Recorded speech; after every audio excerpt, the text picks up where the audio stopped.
첫 시간 주님께 안녕하세요. 대강교회 오훈 목사입니다. 7월 5일 금요일입니다.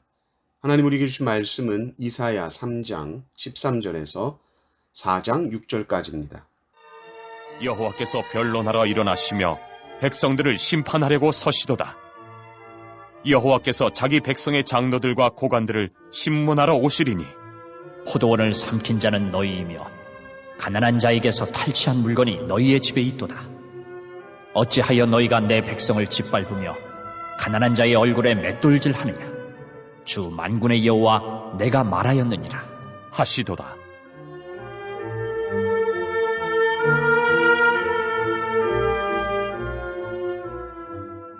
여호와께서 또 말씀하시되 시온의 딸들이 교만하여 느린 목 정을 통하는 눈으로 다니며 아기작거려 걸으며 발로는 쟁장한 소리를 낸다 하시도다.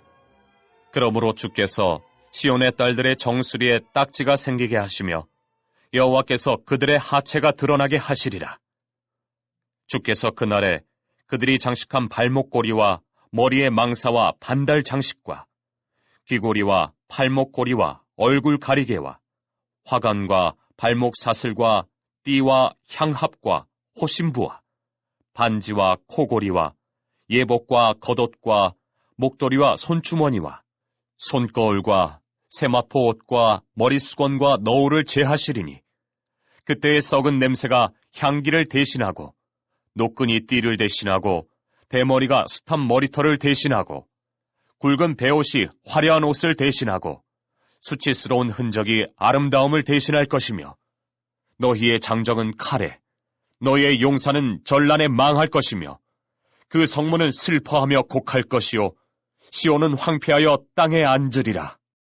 그날에 7 여자가 한 남자를 붙잡고 말하기를 우리가 우리 떡을 먹으며 우리 옷을 입으리니 다만 당신의 이름으로 우리를 부르게 하여 우리가 수치를 면하게 하라 하리라.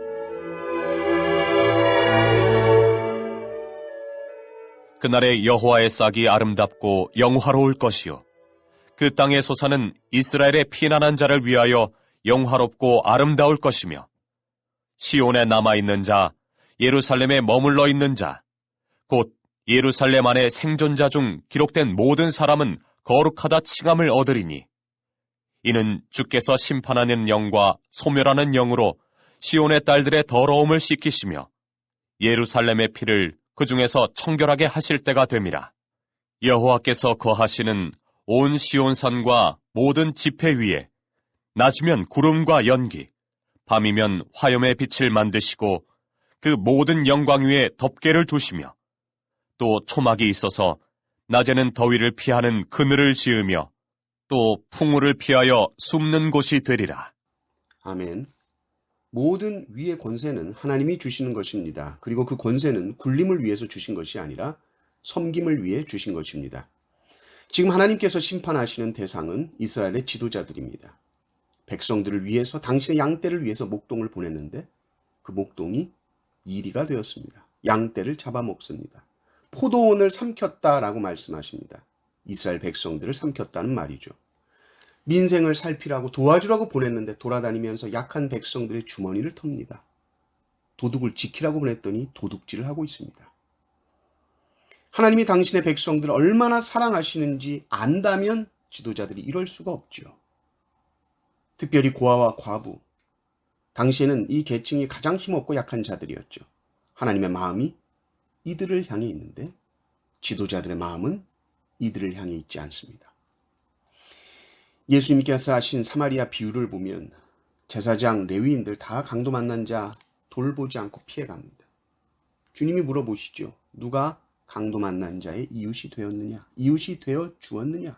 라는 말씀입니다. 누가 더 예배를 잘 드리고 누가 11조를 잘 내고 누가 종교 의식에 더 잘 참여했느냐를 묻는 것이 아닙니다. 그러면 당연히 제사장 레위인들이었겠죠.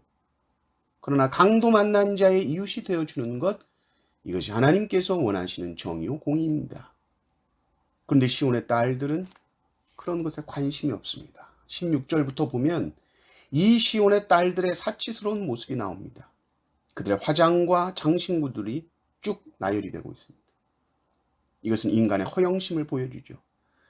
귀걸이, 발목걸이, 얼굴 가리개, 화관, 발목사슬, 띠, 향압, 호신부, 반지, 코걸이, 예복, 겉옷, 목도리, 손주머니, 손거울, 세마포, 머리 수건, 너울.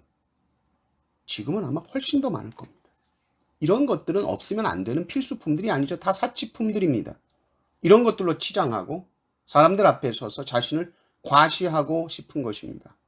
이런 짓을 고관들과 지도자들이 앞장서서 하고 있습니다.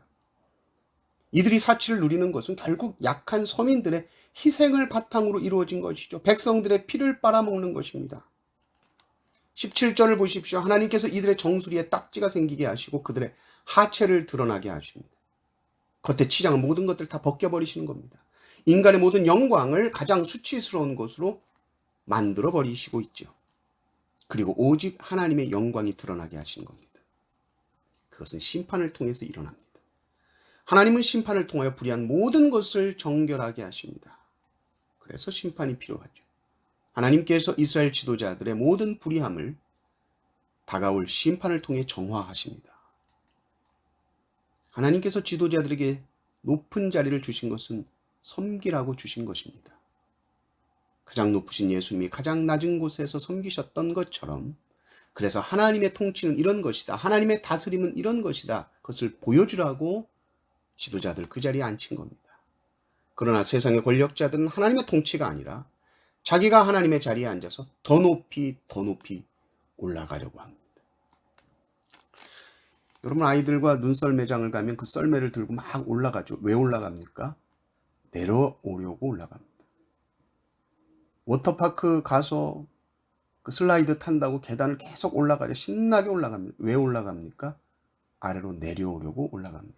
저는 성도들의 삶도 이와 같아야 된다고 생각합니다. 우리는 낮아지는 삶을 살아야 되니까 높아질 필요가 없다? 그런 말이 아닙니다. 지도자들이 돼야 되죠. 하나님께서 주신 꿈을 향해서 힘껏 달려야 됩니다. 정치 지도자도 나와야 되고 학자들도 나와야 됩니다. 그것 자체가 목적이 되어서는 그러나 안 되죠. 하나님께서 주신 은사를 따라서 각 분야에서 최선을 다해 삶을 살아갑니다. 그러나 그렇게 하는 목적은 내가 내 권력을 행사하려는 것이 아니라 남들 위해 군림하기 위해서가 아니라 섬기기 위해서입니다. 내 탐욕을 채우기 위해서가 아니라 내 허영을 채우기 위해서가 아니라 나누기 위해서 올라가는 겁니다. 성도는 섬김과 나눔의 이 기쁨을 아는 자들입니다. 이 기쁨을 모른다면 성도라고 할 수 없고 세상 사람들이 가는 넓은 길을 향해 가고 있는 것입니다. 이 섬김과 나눔의 기쁨을 더 많이, 더 깊이 알아가시는 성도님들 되시기를 주님의 이름으로 축원합니다. 아멘.